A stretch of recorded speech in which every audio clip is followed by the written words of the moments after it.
월요일에 랭킹5로 이어가겠습니다. 오늘 장 꼭 챙겨봐야 하는 이슈들 이 두 분과 이야기 나눠볼 텐데요. IBK 투자증권 영업부 박근영 부장, 헤르메스 스탁의 하창환 본부장과 함께합니다. 안녕하세요.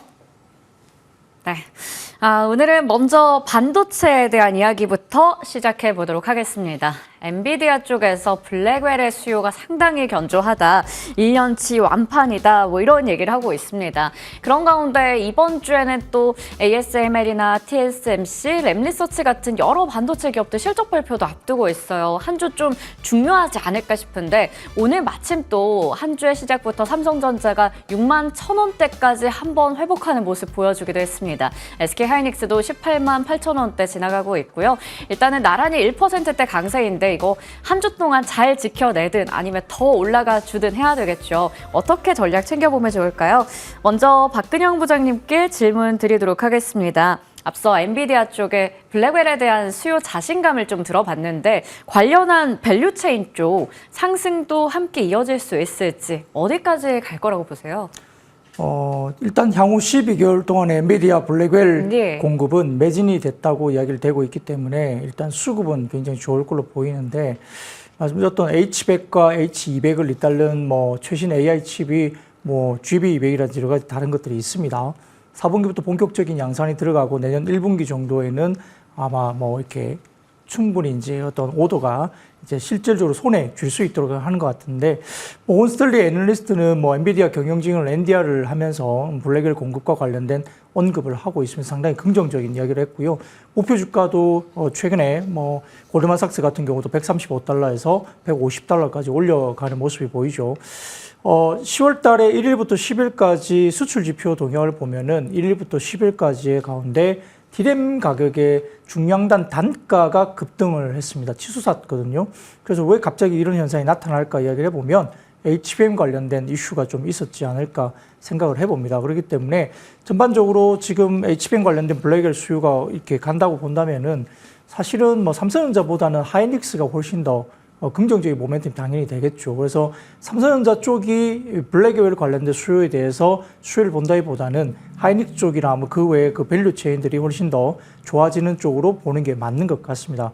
그래서 하이닉스도 오늘 보면은 외국인들이 역시 매수가 들어오고 있어서 하이닉스 쪽이 역시 좋은데, 네. 자, 오늘은 삼성전자가 좀 올라가는 모습을 좀 보인다는 점에서 HBM 관련해서 이게 수혜인가 생각을 해볼 수도 있겠지만, 그것보다는 기본적으로 지금 삼성전자의 PBR이 그러니까 1배를 이제 하회했습니다. 지금 지난주 기준으로 봐서는 0.94배까지 빠졌거든요. 그래서 이거는 과거에 금융위기가 있었을 때보다 더욱더 낮은 밸류까지 주가가 빠져 있다는 점에서 사실은 어느 정도 저가 매수를 충분히 해볼 만한 가격까지 빠져 있다는 점으로 지금 PBR 1배 밑으로 떨어져 있습니다. 그렇기 때문에 내년에 디램 생산 능력의 30%가 HBM으로 이제 전환이 된다, 이렇게 공급 부족 사태가 있기 때문에 아직까지는 이번 3분기 실적 때 HBM 관련된 지연 소식을 삼성전자 스스로 지금 어느 정도 인정을 했던 컨퍼런스 콜이 있었는데요. 향후에 HBM3, 12단, 그 다음에 향후 HBM4 이쪽에서 뭔가 변화가 좀 있을 것이라는 기대를 좀 아직은 갖고는 있는데, 여전히 기술적인 면에서 하이닉스를 좀 못 따라가고 있는 면 분명하고요. 최근에 이제 수장이 좀 바뀌었는데 그 수장이 기본적으로 엔지니어 출신이 아니시거든요. 그러다 보니까 비용 절감에 너무 집중하면서 사실은 엔지니어 쪽에서 어떤 기술적인 부분에 대한 격차를 좀 못 줄이고 있는 것이 아닌가라는 시장에 우려 섞인 시각도 많습니다. 그렇기 때문에 이런 부분들이 실질적으로 정말 삼성전자가 하이닉스를 따라잡을 수 있을까, HBM4에서 따라잡을 수 있을까, 아직은 상당히 좀 반신반의하는 것 같고, 다만 삼성전자는 과도한 주가 하락에 따른 저평가 상태, 그리고 외국인들이 적어도 팔기만 않더라도 주가는 기본적으로 올라갈 수 있는 가격 수준에 있다, 이런 부분에서 오늘 오전장으로 본다면 삼성전자가 잠깐 외국인들이 순매수 약간에 들어오는 부분들이 있었거든요. 그렇기 때문에 일정 부분에서는 반등이 좀 나오는 구간이고요. 기본적으로 하이닉스와 그 외에 HBM 관련된 부분, 그리고 AI 가속기 관련된 여러 가지 부분에서 사이클과 관련된 이슈들, 이수 페타시스라든지 이런 관련된 AI 가속기 관련된 GPU 관련된 종목들, 이런 것들도 상당히 좋고요. 그래도 유리기판이라든지 그와 관련된 실리콘 포토닉스 관련된 이슈, 이런 것들도 불거지면서 각기 AI 관련된 쪽으로 상당히 매기가 집중되고 있는 모습이 보인다 볼 수 있습니다. 네. 일단 오늘 SK 하이닉스와 또 그 밑에 있는 밸류체인 소장 쪽은 여전히 긍정적이다라는 부분을 짚어주셨고요. 삼성전자 같은 경우에는 아직까지 여전히 HBM 쪽이 발목을 좀 잡고 있습니다. 그런 가운데 워낙에 저평가다라는 분석이 또 나오다 보니 가격적으로는 들어갈 수 있는 구간이다라는 인식 속에서 오늘 좀 기술적 반등이 나오고 있다라는 부분도 짚어주셨네요. 일단 IT 투톱과 그 밑에 있는 소부장에 대한 전략들 좀 챙겨봤고요. 자, 그러면 앞서 오프닝에서도 얘기 드렸던 유리기판 쪽 궁금합니다. 분명히 뭐 앞으로 긍정적인 건 알겠는데 사실 계속 특별한 뉴스가 나온 건 아니에요. 그런데 본부장님, 유리기판주가 유난히 그 섹터 안에서도 시세가 잘 나고 있거든요. 오늘은 SKC가 보고서가 몇 군데서 나온 영향도 있는 것 같고 유리기판은 어떻게 보시는지 좀 궁금합니다. 최근에 좀 주가 추이는 나쁘지가 않았는데 네. 저는 뭐 슬슬 조금 차익이 나오지 않을까 싶어서 차익이요? 네, 네. 신규 진입은 조금 자제하시는 네. 게 맞지 않을까 싶습니다. 뭐 오늘 SKC 쪽에서의 뭐 목표 주가 상향 리포트가 있기는 했습니다만 사실상 뭐 투자 의견은 중립이죠. 그리고 이제 JNTC가 이제 물량을 양산한다라는 기대감이 붙어주면서 사실상 이 유리기판 쪽에 대한 기대감이 만들어지고 있다라고 네. 보시면 될 것 같습니다. 그래서 반도체 쪽에 대한 긍정적인 얘기들이 나올 때 과거에서도 뭐 사실 이제 유리기판이 가는 게 뭐 처음도 아니고요. 뭐 CXL 쪽으로도 가기도 하고 유리기판으로 가기도 하고 온디바이스 쪽으로 가기도 하는데 최근에는 CXL이나 이제 이런 유리기판 쪽으로 수급이 많이 쏠리는 경향이 있죠. 그래서 그런 순환매 관점으로 보시는 게 맞지 않을까라고 보고 있고요. 일단 스토리 자체는 상당히 좀 긍정적으로 나와주고 있고 증권가에서도 이제 긍정적으로 보니까 이제 목표 주가를 상향을 하겠죠. 하지만 좀 시간적인 부분에서는 일부 좀 걸릴 수 있다는 점. 그리고 뭐 JNTC가 사실은 여기서 대장 역할을 해주고 네. 있는데 이 종목이 오늘 고가가 27,000원대면 이전에 고가 라인 부분 깨지기 직전까지는 오늘 올라갔다 빠졌거든요. 그러니까 해당 부분은 사실 가격적인 되돌림이 상당히 많이 나왔다고 보시면 됩니다. 왜냐면 9월 중순까지만 해도 15,000원까지 빠졌던 주가가 27,000원까지 단기적으로 올랐으니까 이 상방 자체가 거의 뭐 한 7, 80% 나왔다고 보시면 되거든요. 그래서 지금 시점에서 무리하게 쫓아가시기보다는 또 이제 차익이 나오는 구간이다 보니까 저는 조심하는 게 맞지 않을까 이렇게 생각을 하고 있습니다. 네, 그러고 보면 정말 단기간에 관련주들이 많이 올랐습니다. 말씀해주신 것처럼 오늘 필옵틱스나 JNTC 같은 종목들이 좀 대장주 역할을 하던데 윗꼬리 또 길게 달고 있기도 하고요. 단기간에 참 많이 올라왔습니다. 차익에 대한 또 우려가 있는 만큼 신규 진입은 좀 자제하자 이렇게 말씀해주셨네요. 자, 그러면 다음으로 실적에 대한 부분이요. 박근영 부장님께 질문 드리겠습니다. 먼저 이 여러 반도체 관련된 기업들이 실적 발표를 앞두고 있다 보니 이쪽에서 만약에 잘 나온다면 TSMC는 최근에도 또 긍정적인 이슈 전해지면서 우리를 또 깜짝 놀라게 해줬잖아요. ASML, 뭐 TSMC, 램리서치까지 만약에 좋은 성적표를 받아든다면 우리 반도체주에게도 한 번 더 상승 트리거가 될 수 있을까요? 네, 뭐 저는 나쁘지 않은 실적이 나올 거로 보고 있습니다. 네. 결국 엔비디아도 지금 4분기부터 블랙웰이 본격적으로 나가기 때문에 뭐 지금 지난번 실적 때 뭐 상승폭이 좀 줄었다, 뭐 네. OP 마진율이 조금 빠지기 시작했다 이런 이야기 나오는데요. 마진율 생각해 보면 70% 중반이거든요. 마진율이 70% 중반인데 조금 빠졌다 해서 급락을 해야 된다. 주가를 그렇게 보기는 좀 어렵죠. 그렇기 때문에 상승폭에 대한 뭐 기저효과가 있어서 상당히 그게 쉽지 않은 구간이긴 하지만은 역시 좋은 구간으로 갈 수 있고 블랙웰이 본격적으로 이제 출하가 되면서 이제 이전이 되기 때문에 뭐 그런 부분에서는 역시 전방 가지성 역시 높다고 봅니다. 만약에 단기적으로 조금 출렁인다고 봤을 때는 그렇게 오히려 나쁘게 보기보다는 오히려 재진입의 기회가 된다 볼 수 있겠고요. AMD 같은 경우도 최근에 실적이나 이런 것에서 제품 발표를 했는데 신제품 발표 나는 날 4% 빠졌습니다. 근데 주가가 그렇게 빠지다 보니까 이미 AI 관련된 이슈가 나오기 전에 주가까지 다 네. 빠져버렸어요. 그렇기 때문에 어느 정도 지금은 상당히 좀 매력적인 가격권에 왔다 이렇게 이야기될 정도로 이야기 나오고 있고 여러 뭐 국내뿐만 아니라 여러 가지 해외 쪽의 반도체 업종들이 그렇게 나쁠 것 같지는 않습니다. 전체적으로 지금 아직까지는 AI 쪽과 관련된 역시나 이런 부분들이 지속되고 있고요. 어차피 기본 회사들이 뭐 레거시 쪽에 너무 집중된 회사들은 굉장히 어렵겠죠. 레거시 쪽은 다시 가격이 좀 빠지고 있으니까 드램이나 낸드가 조금은 좀 하향 추세가 다시 좀 나타나는 부분에서 쉽지는 않을 수 있는데 HBM이라든지 AI 쪽으로 이야기되고 있는 매출이 나오는 쪽들은 여전히 부침이 있음에도 불구하고 긍정적인 상황이 역시 갈 수 있고 올해 하반기 이후 내년에는 오히려 HBM-Q의 물량들이 훨씬 더 많이 늘어날 수밖에 없습니다.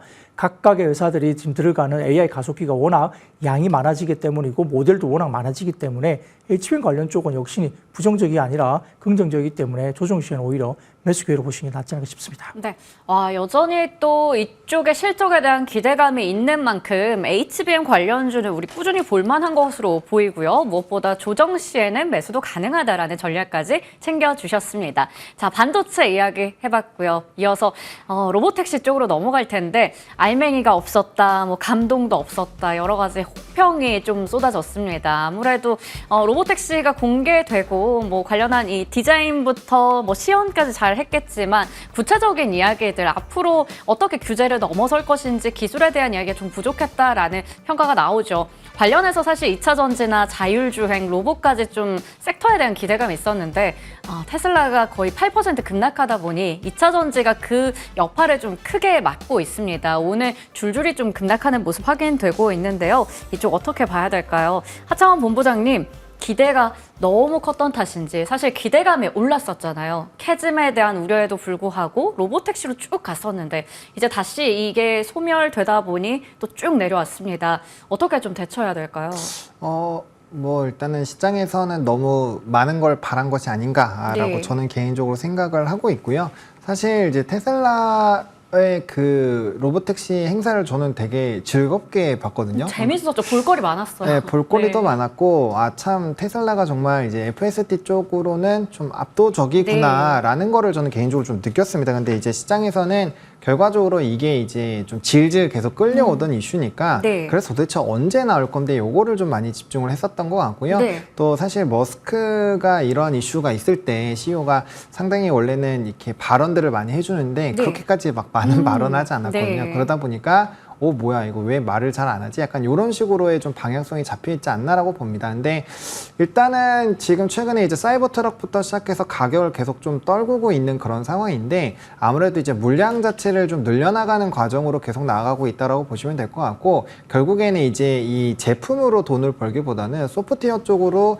자꾸 돈을 벌려는 쪽으로 이제 바뀌고 있다라고 보시면 될 것 같거든요. 그러다 보니까 이제 유지비라든지 운영비 자체를 뭐 일단 대중교통 타는 것보다 싸다 이런 것들을 좀 강조가 된 것도 결국엔 그런 방향성이라고 보고 있는 상황이고요.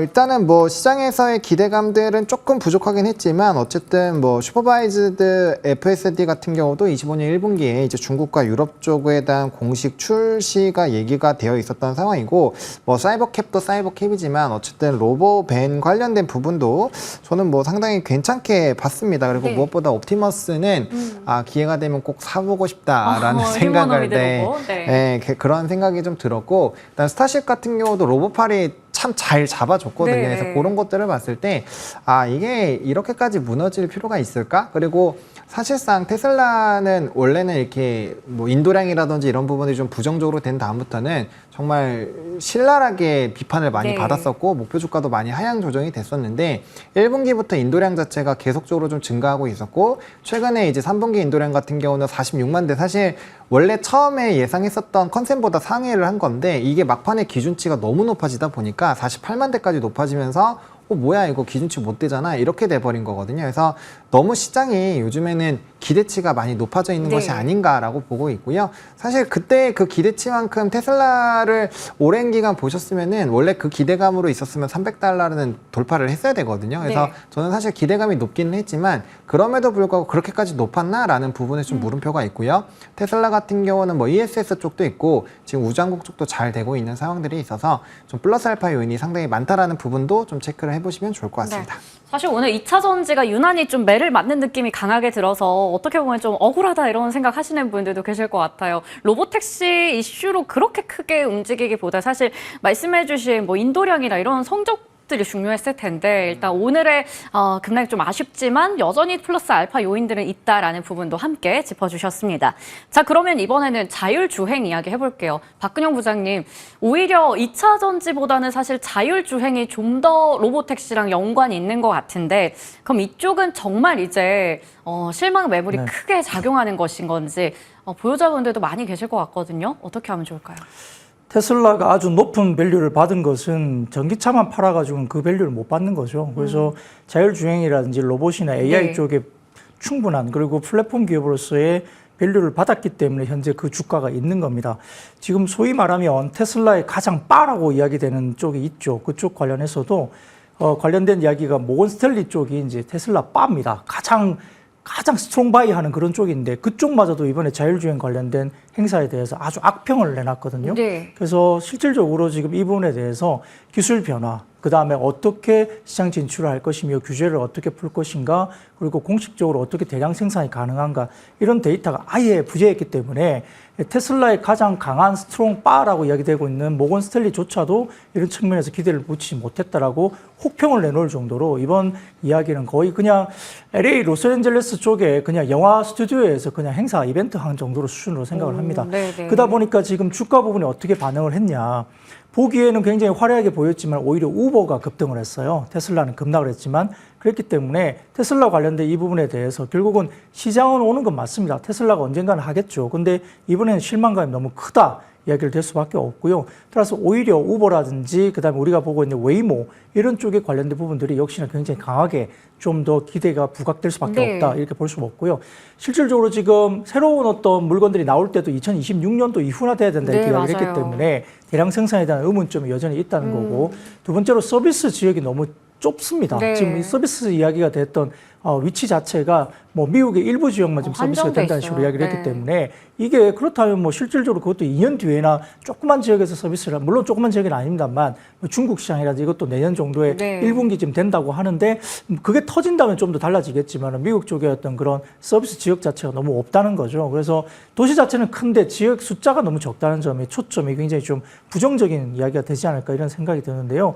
결국 아까 말씀드렸던 레벨 3 자율주행이라든지 로보택시 생산성에 대한 검증 자체가 테슬라가 좀 더 한 번 더 이야기를 하지 않으면 실질적으로 단기간 뭐 자율주행 관련된 모멘텀은 상당히 좀 펀더멘탈이 상당히 좀 힘들어질 수 있다 보고 오히려 단기적으로는 웨이모나 우버 같은 쪽에 오히려 더 상반기 관련된 이 부분에서 파트너십 이야기가 구체적이기 때문에 이런 부분들 관련된 부분 이야기가 좀 부각이 될 수 있다. 그래서 자율주행 자체가 다 뭐 싸그리 뭐 부정적으로 간다는 건 아니고요. 네, 네. 테슬라의 자율주행 부분에 대한 부분들은 굉장히 좀 부정적인 이슈가 당분간 좀 뒤덮을 수 있다 이렇게 보고 있는 상황이고 장기적으로는 웨이모 그리고 테슬라 그다음에 캘리포니아 이렇게 돼가지고 한 30개 정도의 자율주행차 경쟁업체가 경쟁이 굉장히 많이 이야기될 수밖에 없습니다. 그래서 일단 테슬라 같은 경우는 워낙 많이 깔아놨잖아요. 네, 기본적으로 네. 깔아놨기 때문에 그런 부분도 상당히 좋아지는 건데 다만 좀 고민은 하나 있죠. 지금 그렇잖아도 전기차가 안 팔리는데 이 로보택시나 이런 것이 나타나기 시작하면은 시장에서 우려하는 게 테슬라는 뭐 이렇게 차량을 많이 팔아서 많이 깔아놨어요. 네. 근데 로보택시가 나오게 되면 카니발라이제이션 그러니까 기존의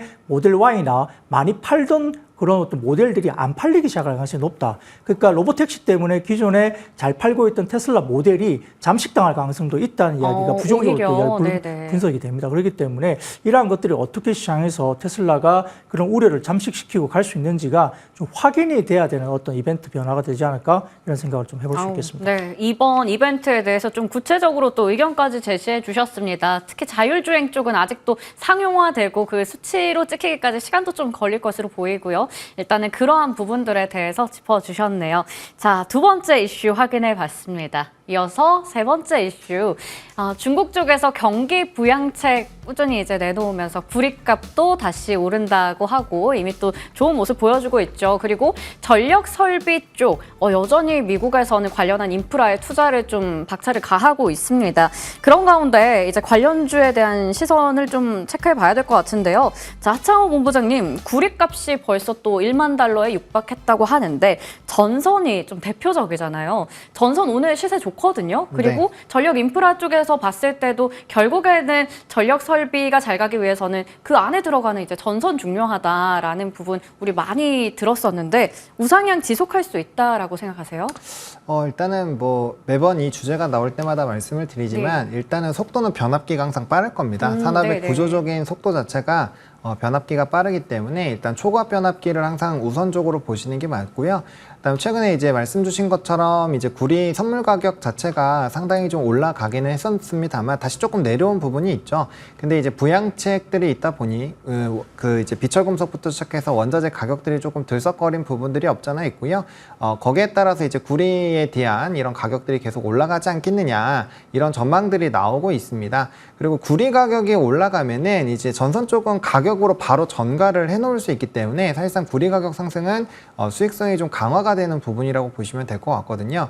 근데 이제 최근에 뭐 허리케인 이슈들도 계속 있었던 상황이고 결국엔 이제 재생에너지들이 많아지고 말씀 주신 것처럼 초과압으로 변화를 하더라도 그걸 보내려면은 결국엔 전선 자체가 좀 필요하다라고 보시면 될 것 같습니다. 그리고 이제 전선 쪽에서는 특히나 직류 쪽이 상당히 좀 주목이 될 수 있는데 HVDC라고 하죠. 이게 과거와는 다르게 이제 에너지를 계속 보내야 되기 때문에 직류 부분이 조금 더 이제 주목을 받고 있다라고 보시면 될 것 같고 이 부분 자체로 진행할 수 있는 뭐 나라나 이제 기업 자체가 굉장히 소수입니다. 5자리 이내이기 때문에 그 5개 좀 이내이기 때문에 아무래도 해당 부분에서 좀 이슈가 있는 기업들 위주로 보시면 될 것 같고 우리나라 같은 경우는 이제 대한전선과 LS전선 이렇게 보시면 될 것 같거든요. 네. 그래서 그런 부분에서 좀 이슈들이 좀 있을 수 있고요. 대신에 다만 좀 아쉬운 거는 변압기 쪽에 대한 수출입 데이터를 보시면 9월 달에는 9월 1일부터 12일까지의 데이터가 굉장히 좀 크게 좋게 나왔는데 네. 10월 1일부터 이제 10일까지의 데이터는 사실 그렇게 긍정적이지 않았습니다. 이건 소형, 중형, 대형 모두 다 좀 마찬가지인데 아무래도 이제 Q단은 어느 정도 제한이 되어 있는 상황에서 선별 수주를 하는데 거기서의 좀 가격 데이터들이 좀 많이 변동이 나오는 것 같아요. 그래서 로우 데이터 자체를 조금 보실 필요가 있을 것 같고 거기에 따른 변화가 아무래도 이제 전선 쪽으로 좀 이어질 수 있다라고 보시면 좋을 것 같고요. 이번에 전선 쪽이 또 가격적인 또 탄력도가 높은 거는 변압기 HD 현대 일렉트릭 같은 경우 주가가 다 회복이 됐고 상당 부분 높은 위치를 다시 회복을 했는데 뭐 LS나 LS 일렉트릭 이런 쪽은 사실 주가가 많이 눌렸다가 이제야 막 좀 고개 들고 조금 더 올라온 상황에서 횡보를 하고 있었던 상황이거든요. 거기서 이제 좀 실적적인 부분이라든지 기대감이 좀 높아지는 부분들이 없잖아 있는데 특히나 이제 LS그룹주 투자하실 때는 LS 일렉트릭은 지금 주가 전망 자체가 그렇게 좋지도 않고요. 네. 사실상 이제 변압기 안에서도 실적이 조금 많이 떨어지는 기업 중에 하나입니다. 그래서 그런 부분에서 변화가 확실하게 나오는지 물론 이제 수주나 이런 것들은 좋지만 상대적으로 떨어진다라는 얘기죠. 그래서 그런 부분에서의 변화를 좀 잘 고려를 하셔가지고 관련된 투자를 좀 진행을 하셔야 되지 않을까 이렇게 정리드리겠습니다. 네. 전선 대비해서는 또 전력기기 쪽 변압기가 또 빠르게 또 움직이는 모습을 보여주기 때문에 함께 묶어서 설명해 주셨습니다. 종목은 말씀해 주신 것처럼 잘 골라볼 필요도 있어 보입니다. 종목들 언급된 부분 참고해 보시면 좋을 것 같고요. 다음 이슈로 넘어가 보겠습니다. 중동 확전에 또 대북 관련해서 긴장감도 있고요. 그리고 국내 드론 관련주가 이제 미국의 드론 시장의 문턱을 넘기가 수월해진다 이런 기사도 있었습니다. 오늘 방산 드론 쪽 시세가 좀 강하게 나고 있어요. 현재는 제이시언 시스템, 코콤 같은 종목들, 스페코 등등이 대장주 역할을 하고 있습니다. 관련해서 전략 좀 챙겨봐야겠죠. 박근영 부장님. 방산주가 일단 여러 가지 모멘텀 있는 가운데 외국인들이 최근에 폭풍 매수를 하고 있습니다. 물론 한화 에어로스페이스 같은 대장주 위주로 또 많이 사들이고 있긴 하지만 중소형주도 오늘 보면 시세가 강하게 튀거든요. 지금 시점에서도 공략 가능하다고 보세요? 네, 방산 관련 쪽은 좀 더 이어질 가능성이 있다고 보이는데요. 뭐 밸류에이션 부분에서 일정 부분 좀 올라와서 약간 우려스러운 부분들이 분명히 생길 수도 있고 신고가 영역이기 때문에 좀 부담스러운 면도 여전히 생각할 수 있겠지만은 일단 첫 번째로 보기에는 트럼프 후보의 당선 확률입니다. 지금 최근 들어서 트럼프 후보에 대한 지지율이 꽤 올라오는 국면이기 때문에 지금 오늘 기사를 보면은 지금 해리스 부통령과 바이든 대통령의 또 불협화음 이야기까지 좀 나오고 있거든요. 네. 그러다 보니까 지금 트럼프 후보가 좀 막강하게 좀 끝무렵에 힘을 내면서 좀 올라오는 모습을 보이고 있어서 만약에 트럼프 후보가 당선이 되면 유럽 쪽의 나토 지역에 관련된 이슈가 생길 수밖에 없고요. 그 GDP 대비 2% 이상의 방위비 분담을 적극적으로 요구할 수밖에 없고 나토의 방위비 분담을 미국이 워낙 많이 하고 있기 때문에 미국은 분담금을 좀 줄이면서 유럽 쪽이 스스로 지금 방위를 하라는 쪽으로 GDP 분담에 대한 부분에서 상당히 좀 강력하게 드라이브를 걸 가능성이 높습니다. 그래서 유럽 쪽과 관련된 방위비가 좀 더 증액이 충분히 가능할 가능성이 높다는 점에서 국내 방산업체들에 대한 기회는 좀 더 열려있다. 이런 가능성이 좀 있어 보이고요.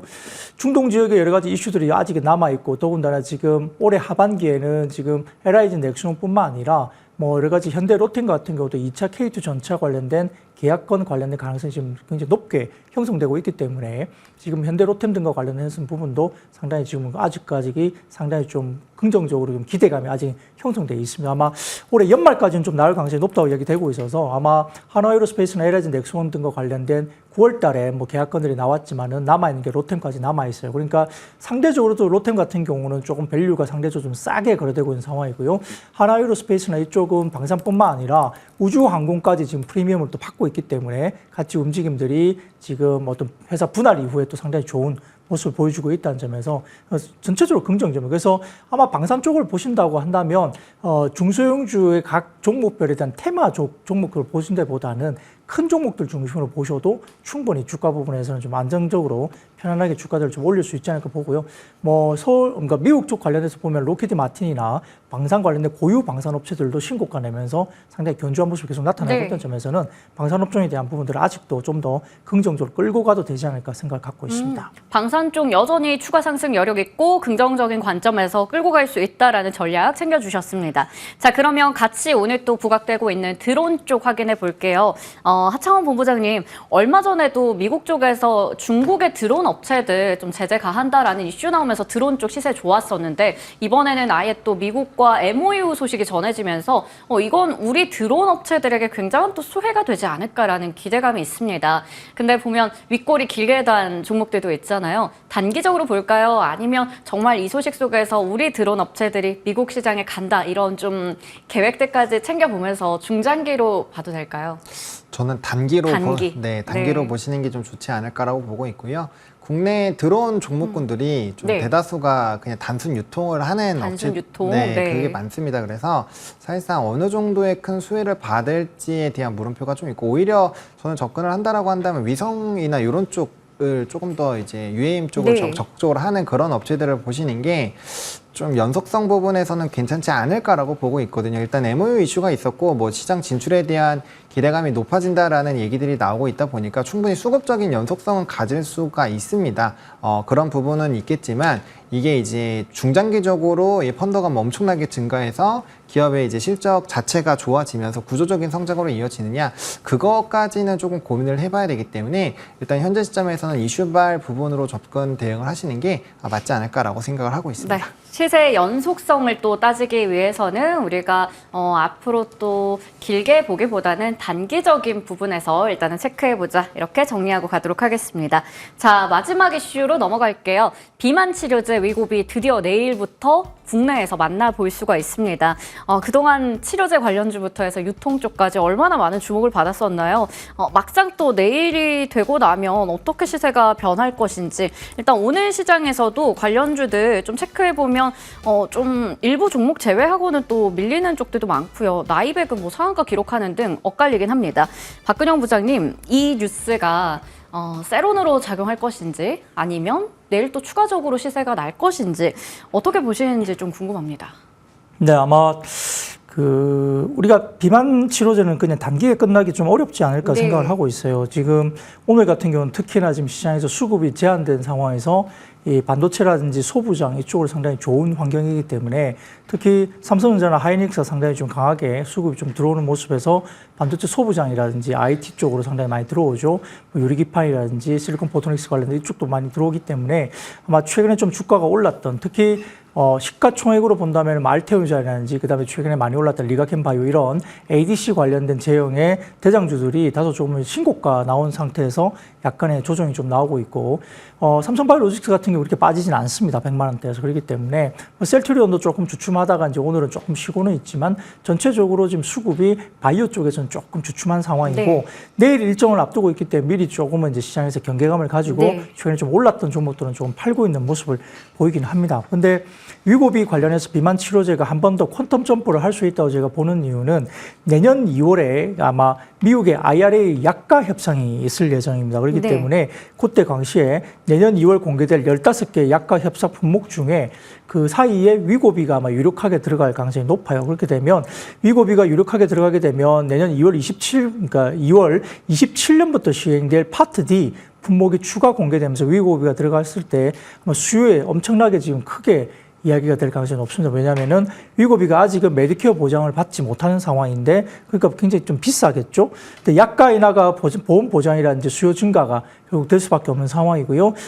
위고비는 21년 6월에 승인이 됐는데 뭐 오젬픽이라든지 뭐 위고비 모두 동일한 활성 성분 관련된 부분들 활성하면서 단일 제품으로 간주를 했는데 IRA 약가 인하 대상에 포함될 수가 있습니다. 그래서 이런 부분들이 역시나 비용 부담 때문에 메디케어에서 아직은 적극적인 보험 커버가 미비한 상태에서 내년 2월 달에 자기 부담금 감소라든지 메디케어 지출 부담 완화가 되면 보험 커버리지 확대가 된다면 미국 시장뿐만 아니라 국내 시장도 지금 일본 같은 경우는 일부 이제 보험 적용이 된다고 알려져 있고 국내 같은 경우도 향후에 아마 보험 적용이 된다고 한다면 상당히 큰 폭의 수요 증가가 다시 한번 이뤄질 수 있다는 점. 그래서 미국 쪽도 만 65세 이상의 공보험 대상 환자들에게 폭발적인 수요 증가가 되는 모멘텀이 내년 2월에 있을 수 있습니다. 그래서 단기적으로 뭐 비만 관련된 주가가 15일 날 오픈이 되기 때문에 상대적으로 지금 단기에 좀 팔자 나올 수 있겠지만은 기본적으로 수요가 증가하는 측면에 이벤트가 아직 남아있다는 점에서 국내적으로 아직까지는 끝난 것은 아니다 이렇게 볼 수 있겠습니다. 네, 이게 또 단기간에 끝날 부분은 아니다라는 점 짚어주셨고요. 일단 오늘은 하루 전날이다 보니 경계감이 좀 있는 것 같긴 합니다. 내일 또